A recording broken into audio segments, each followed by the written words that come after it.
फिर से एक धमाका समीर अहमद के साथ कमरिया पे साड़ी पवन सिंह। अब की इवेंट नहीं, धमाका होगा। बॉलीवुड इंडस्ट्री में जिस भी फिल्म में पवन सिंह का गाना हो, चाहे क्यों ना राजकुमार राव की मूवी हो, चाहे स्त्री 2 हो, वो फिल्म बॉक्स ऑफिस पे आग लगा देती है, आग।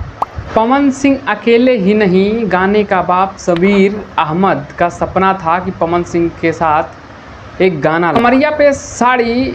समीर अहमद का एक एक लाइन में सपना झलक रहा। समीर अहमद मुख्य रूप से बॉलीवुड फिल्मों के गीतकार हैं। दोस्तों, समीर अहमद बड़े बड़े गाने दिए हैं, जैसे कि आज की पार्टी मेरी तरफ से और हम तुमको निगाहों में छुपा लेंगे। ऐसे सुपर हिट गाने दिए हैं बॉलीवुड इंडस्ट्रीज में, और पवन सिंह के साथ इनका एक सपना था।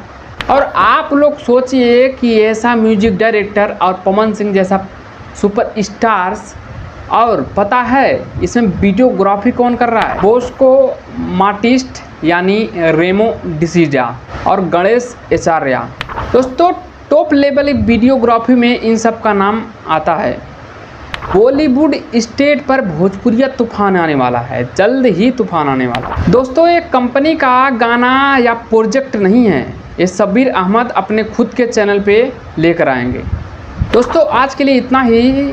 कमरिया पे साड़ी गाना आने के बाद आपको पूरा डिटेल से समझाएंगे, और समीर अहमद के बारे में हम आपको डिटेल से एक वीडियो लेके आएंगे। तो आज के लिए इतना ही। अगर चैनल पे नए हो सब्सक्राइब मानना। चलते हैं, बाय बाय।